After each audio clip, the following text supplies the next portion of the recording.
Vanglorious Vanguard. Knowledge born. Yeah. United Front. What you want, what you want, what you want. To the Knowledge Radio. We in here. What you got? Dot. Work hard as a slave to one day be your savior. The wave unwavering. This is a labor of love, rise with a purpose every day, invigorated. If we were on TV, we'd be 10 times syndicated. If we waited for validation, a paycheck or accolades, we'd be starved, already lost or ran away. But when you're square solid and you circle too, you don't need a place for silence. The concept is conquered through media, not areas of people activity. A mix that don't lose ethnicity, tightness that don't lose elasticity. Explicitly, this isn't where we give the novice regard. Nah, this is where knowledge is born. Last time that I checked, I'm undefeated. Deliver edicts, can't resist when the gods build and manifest freedom. When lines get crossed, they may push a loss, cause they get handed a check. We kick a can and cancel your cancerous gestures. A prophet vision, precision, the prescription for the sickness is to inoculate your fate with the winning. Arrogant beginnings turn to humble endings. And UF with KBA is a win-win. 1K, 1K.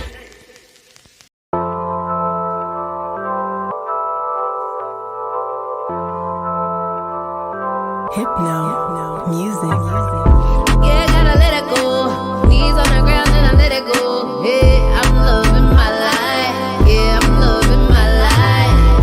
Yeah, gotta let it go. Hands on my knees and I let it flow. Living my life. Yeah, I'm loving my life. Shake it down to my left. Shake it down to my right.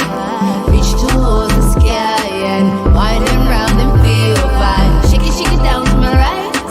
Shake it down to my left, cause I'm feeling blessed.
right.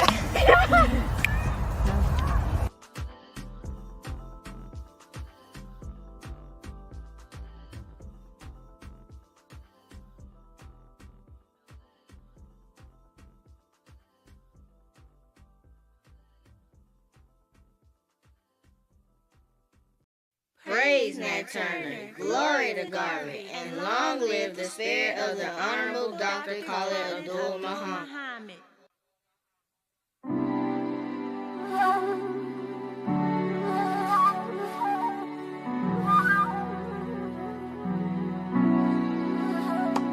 Oh, say, can you see white folks oppressing me as they spew for their lives and plan my people's demise? Whose broad stripes and bright stars represent all the stars inflicted upon our race, a great people displaced. Now the time has come for the revolution as we march through the night and take all of their lives. Barbie land and red and black and green, African flag wave. When we win the victory, forever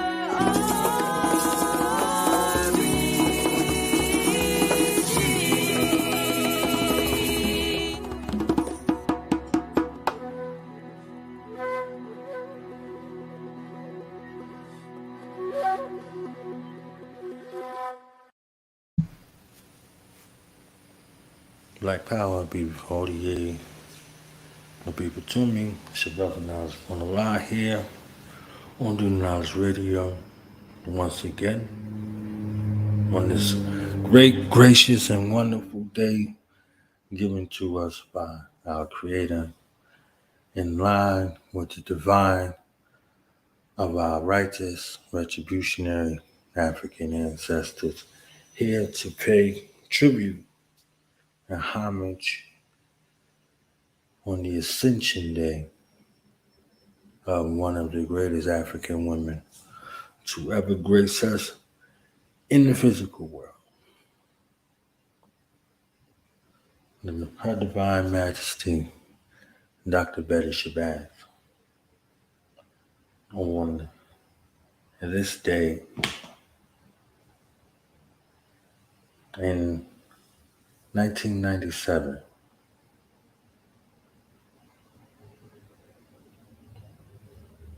About 25 years ago, she made transition after being mortally wounded in a fire. Shortly after her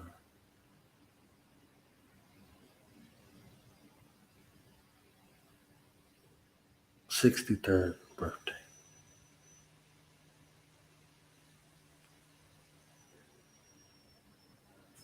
She transitioned from wounds of a fire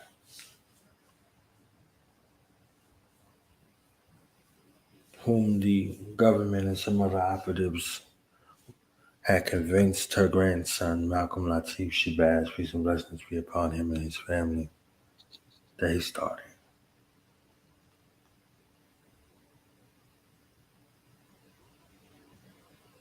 The strength, the courage, the fearlessness, the boldness, the queen mother, the nurturer, the warrior that is Dr. Betty Shabazz is incomparable to the African woman, to the black woman, to the African mother, to the black mother. We have no idea your sacrifices. We have no idea the challenges that you face on a daily basis to be called mother. To be called mother. To be called sister. To be called daughter. To be called aunt. To be called cousin. We have no clue. We could not even begin to fathom the intricacies and the difficulties that you face on a daily basis to nurture, to take care. The struggle that it takes in the gestation of growing and cultivating life in your womb. The care and the compassion throughout the difficulties of the gestations, the changes in the body, internally and externally, creating and holding space in the womb for life to cultivate. All of us was in incubation, was in gestation in that womb space, some for longer than others.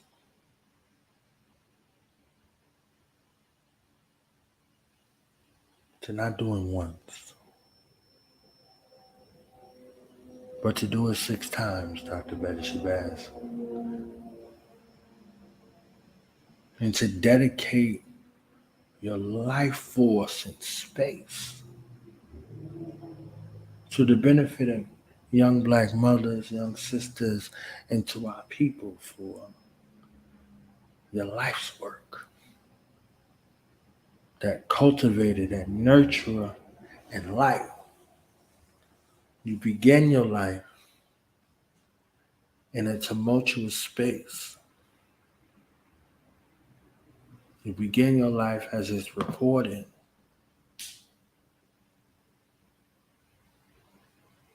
to a teenage mother.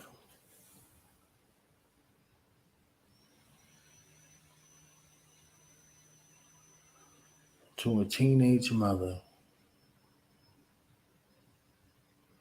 who abused you.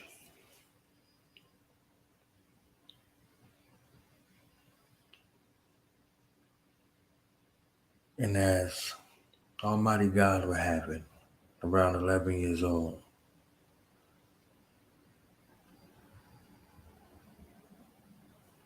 this African youth who was abused in this house was delivered from this house and into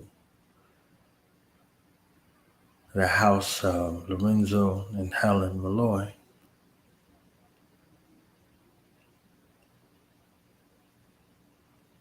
who couldn't conceive children on their own and received this gift from God.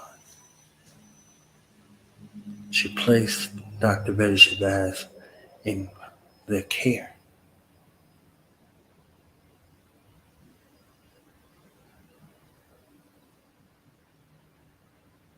She placed Dr. Betty Shabazz in her care. And that gift of life renewed that family.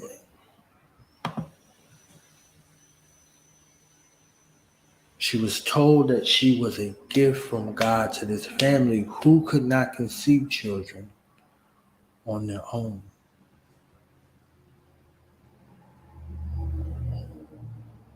So they were given this gift.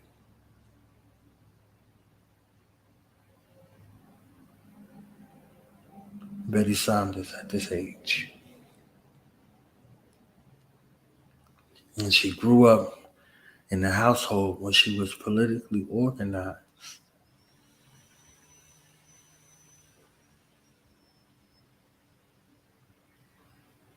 Helen Malloy was a founding member of the Housewives League of Detroit, a group of African American women who organized campaigns to support Black-owned businesses and support and boycott stores that refused to hire Black employees. She was also a member of the National Council of Negro Women and the NAACP. The Malloys were both active members of the Bethel African Methodist Episcopal Church. She grew up politically organized in this space. She grew up in preparation for her life's work to be working in the communities with young mothers, with young families, with young children, born of a teenage mother who could not conceive in her mind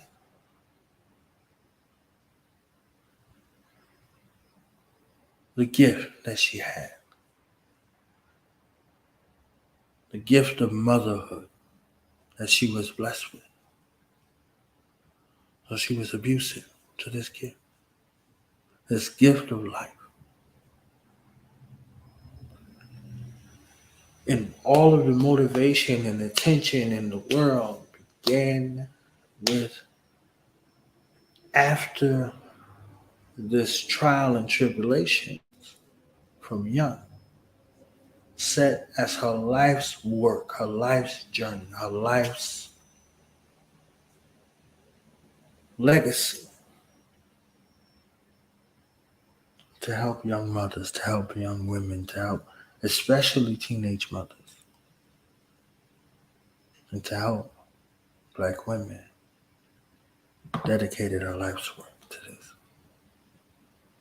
So despite their lessons on self-reliance, the Malloys never spoke about Sanders or racism.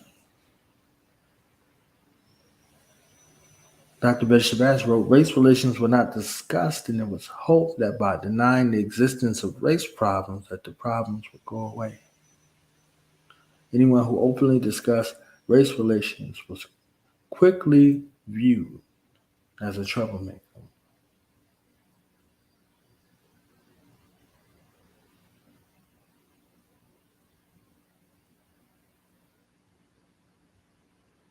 These race riots that happened in 1942 when the Sojourner Truth housing project was desegregated in one of the following year, and another project made up what Dr. Shabazz later called the psychological background for my formative years.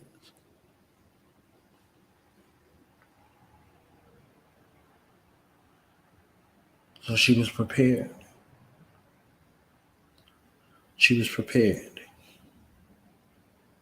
She graduated high school, and then she went to the Tuskegee Institute, now what is known as Tuskegee University, historically Black college in Alabama.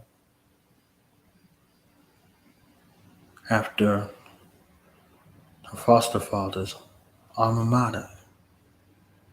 So her love for the family led her to a love for her people.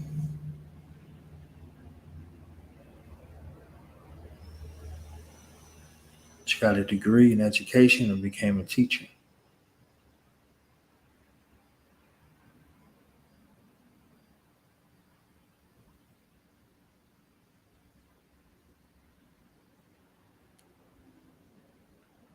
So she began teaching.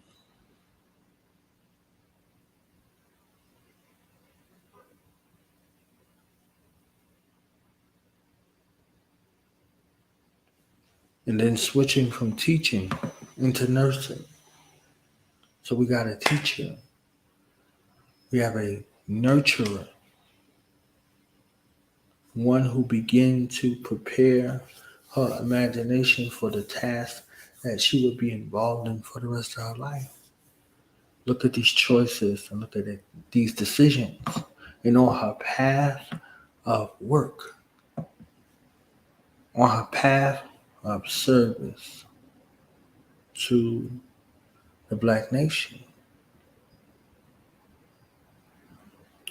she met whom the world knows as Minister Malcolm X. Al-Hajj Malik, Shabazz, Brother Omawali. At a Friday night dinner party at the Temple in Harlem, Temple number 7. And she said that the food was delicious, and she recalled that she had never tasted food like that. And after the dinner, the woman asked Dr. Betty Shabazz to come to the Muslims lecture, and she agreed. After the speech, the nurses' aides that invited Dr. Shabazz asked her to join the Nation of Islam, and she politely declined.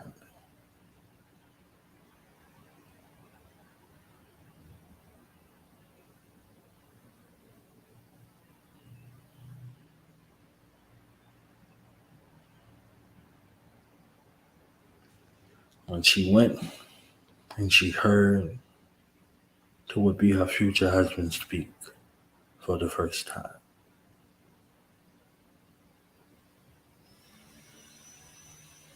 So at the second dinner, they told her about Brother Malcolm. In her response, she said she thought, big deal.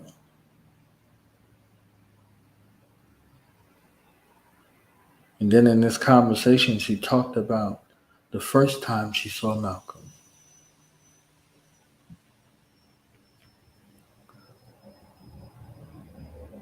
She says, and then I looked over and I saw this man on the extreme right aisle, sort of galloping to the podium.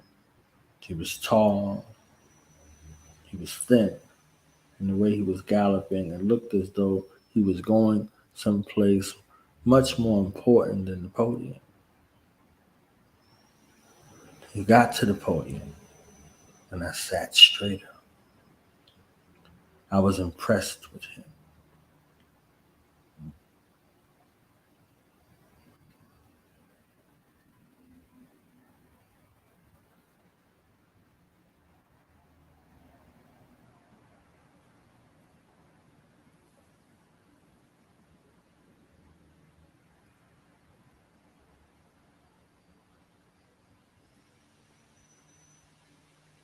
So look at this interaction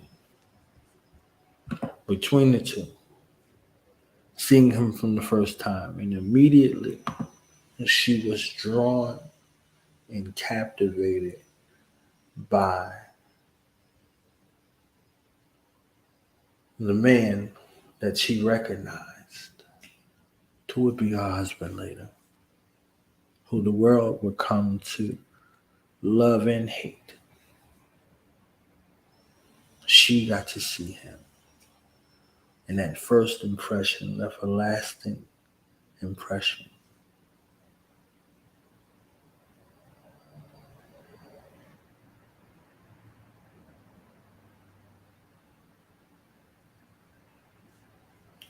She said that he was selfless when it came to helping others, but had no one to lean on when he needed help. She thought that she could be that person.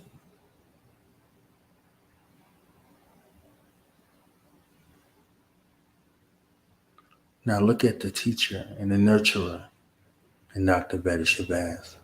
Despite everything else that she saw that captivated her imagination, the discipline, the strength, the courage, and the fearlessness, the boldness of this man that we know and love as Minister Malcolm X, Brother Omawali, Al-Hajj Malik Shabazz. Immediately from seeing him and hearing him, she heard what the world did not hear. She heard what the people that was around him did not hear. She saw what no one else could see.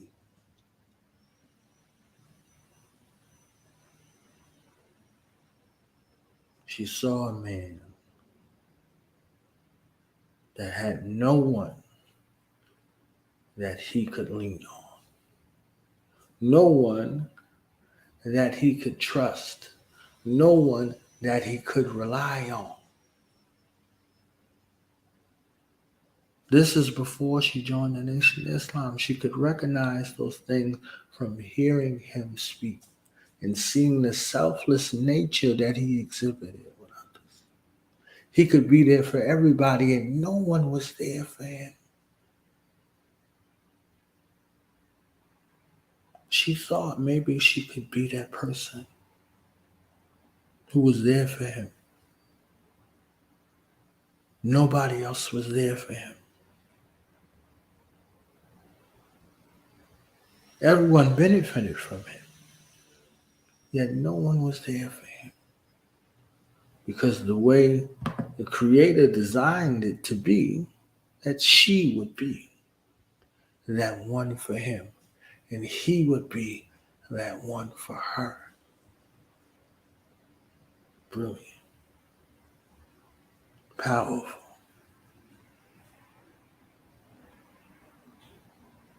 And as you see them together side by side in this picture, this is who they were to each other and who they were to the world.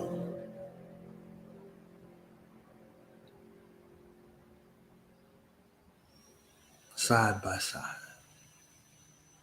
together. The warrior and the nurturer.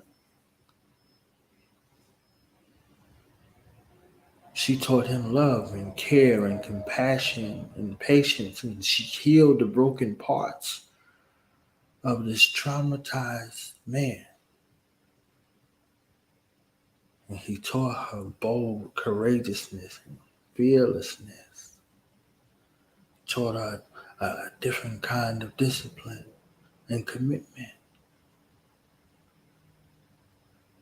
So these complementary forces of nature that grew up in tumultuous environments and had to find their own way, found their way to each other in their work.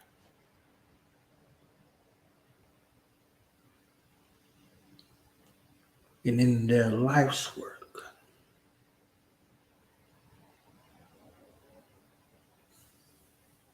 We glean from their life's work and their descendancy.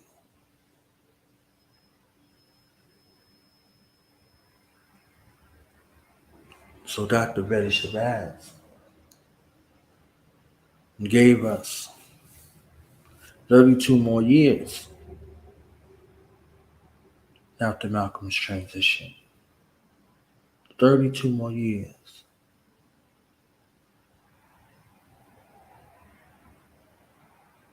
Of work, of commitment, of sacrifice, of nurture, of fearlessness, of boldness, and fought every enemy, foreign and domestic, internal and external, for her family and for her people.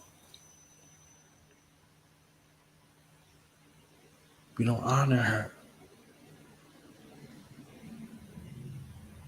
We don't honor this African warrior God in the way that we're supposed to. We don't honor her commitment. We don't honor her sacrifice. There's no Dr. Betty Shabazz Day. There's a claimed Malcolm X Day, but there's not a Dr. Betty Shabazz Day on her entrance day or her exit day. There's no reverence for this African woman because there's no reverence for the African woman as a whole. And this is what Malcolm understood.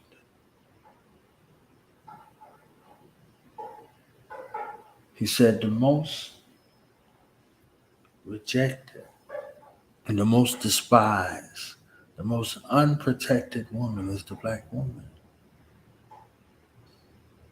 So this is why he made the world understand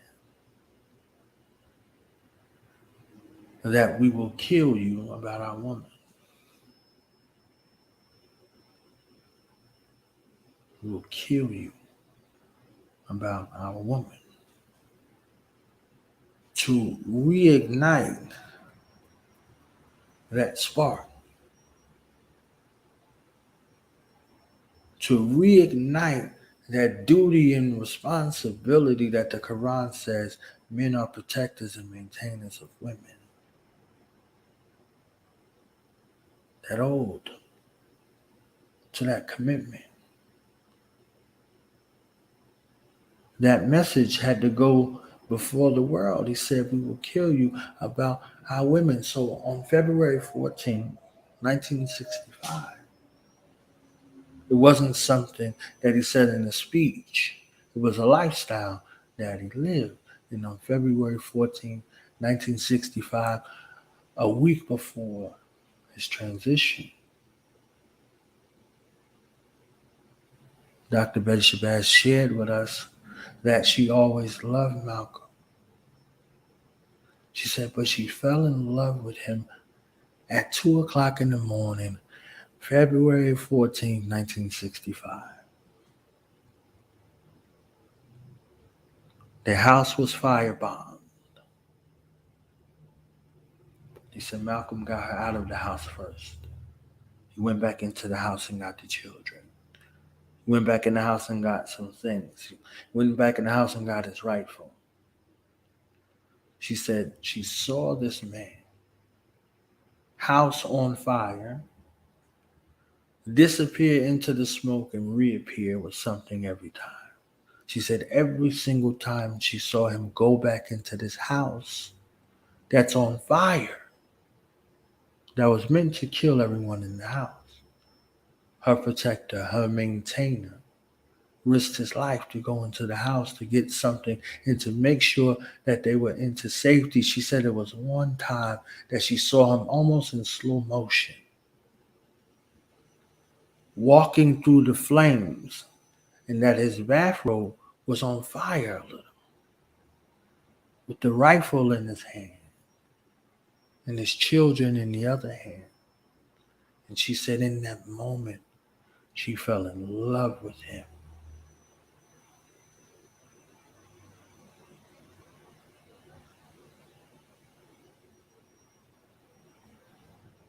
Subsequently, a week later, he was assassinated in front of her face. A week later, February 21st, 1965, in the Audubon Ballroom, Dr. Betty Shabazz watched the love of her life be killed in front of her, pregnant with twins, and her 4 daughters on the front row. And in any other instance, life would have been over. This life began again.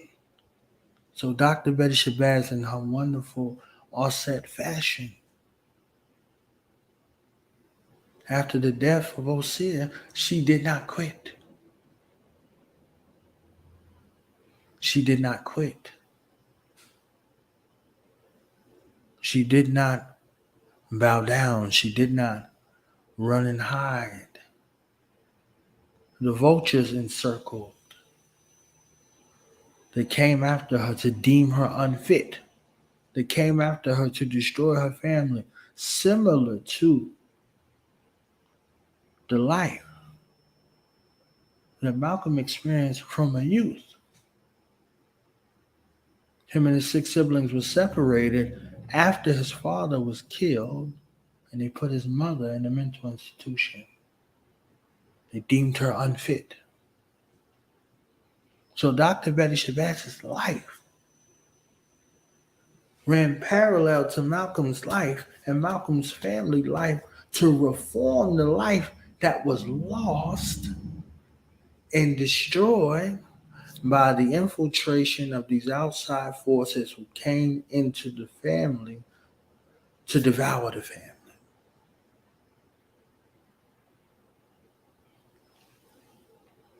And she spent the next 32 years of her life, in that space. the next 32 years of her life in that space. A fortifier, a nurturer, a warrior for the black family, a warrior for black children, a warrior for black women, a warrior for black people.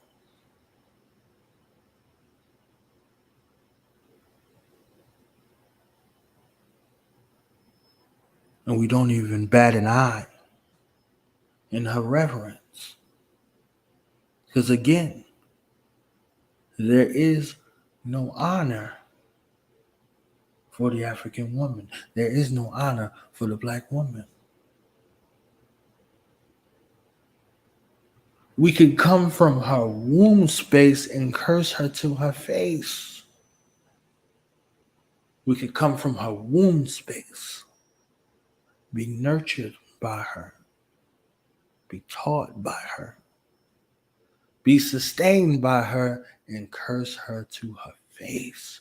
We have lost our mind.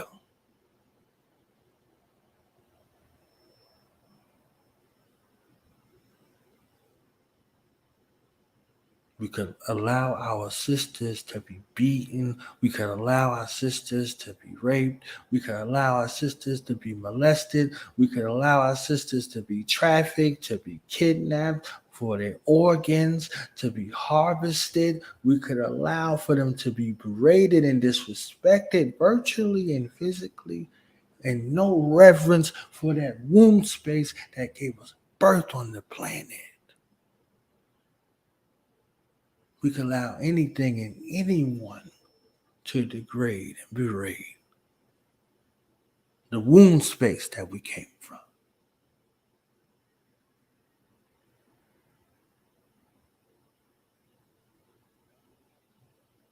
And not even give it a second thought.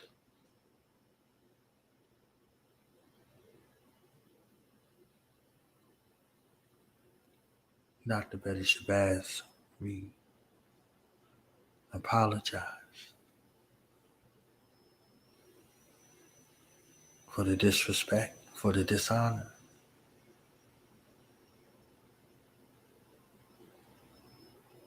The reverence of the womb space, the reverence of the womb space of the mind, of the womb space of the body, of the womb space of the spirit of the African woman must be protected at all costs. This multi-dimensional traveler who operates in the seen and unseen simultaneously needs our honor, needs our protection, needs our reverence, needs our commitment.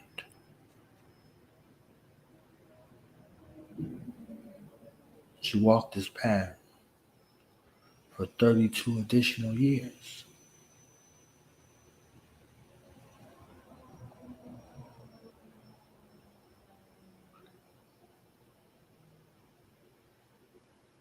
Only to have a fire that she was preserved from come back to visit her 32 years later. And her to transition from the wounds, they said 70 to 80% of her body was burned.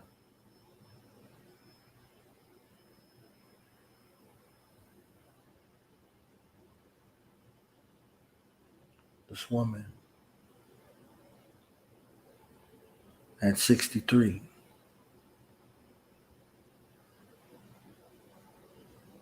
crawled through the fire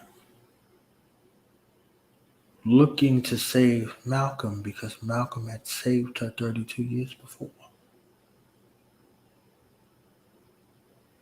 To Malcolm, her husband, looking through the fire to save Malcolm, her grandson.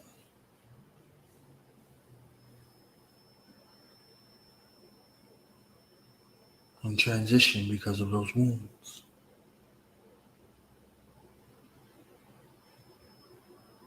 63, crawling through the fire, through the smoke.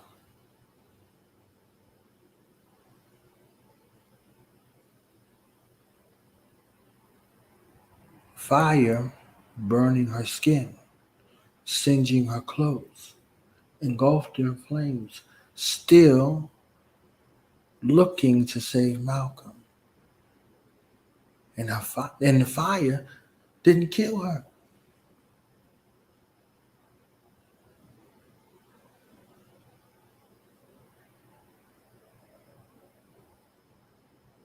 She still made it to the hospital.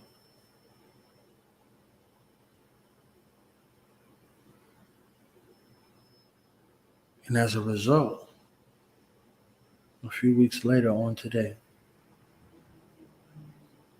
25 years ago, she transitioned. So think about the sum total of this experience. 32 years of life still after the transition of her husband, receiving her doctorates, single-handedly raising 6 children, working in organizations and organizing groups to teach and to train and to cultivate and to mentor young African women, to go into organizations to help Black people as a whole. Whatever level it was.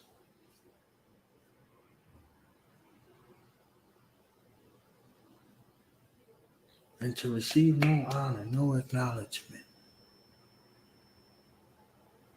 on her incarnation or her transition or ascension day. That perplexes me.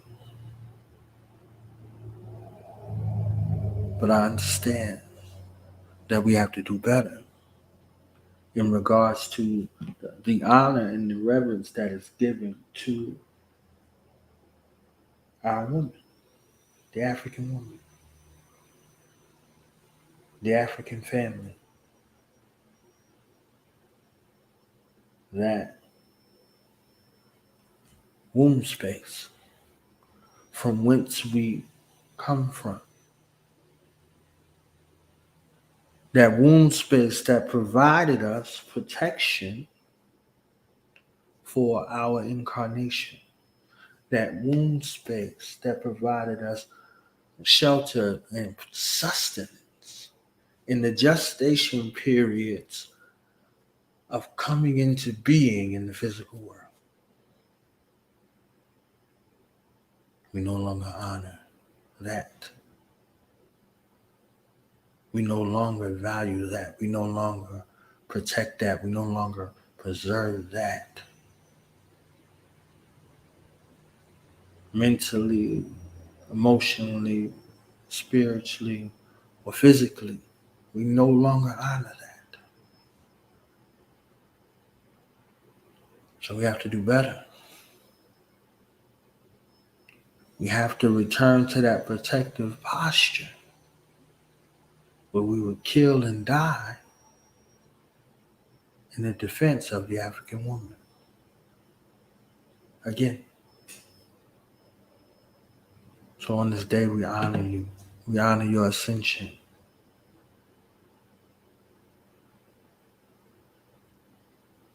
We honor your continued ascension. We honor your life and your legacy. We honor your descendancy. We honor your daughters. We honor those families that you helped, those families that you cultivated, and those lives that you enriched and shared, those generations who glean from your great legacy. Dr. Betty Shabazz, we honor and we love you. And we revere you and your sacrifice to us. And we will do better in honoring your legacy by honoring the African women, known and unknown, seen and unseen. and better prepare for their defense. Blessed ascension day to you, Dr. Betty Shabazz. Ashe. Yeah. Now we gonna tell them. That in front. We tell them like this, yo. I'm an African. I'm a African. I'm a African. I'm a African. Yeah, y'all like that. No more. This man's mind is open. I'm a African. I'm a African. I'm a African. I'm a. Let's get and back that to motive the is best developed by recognizing the common enemy.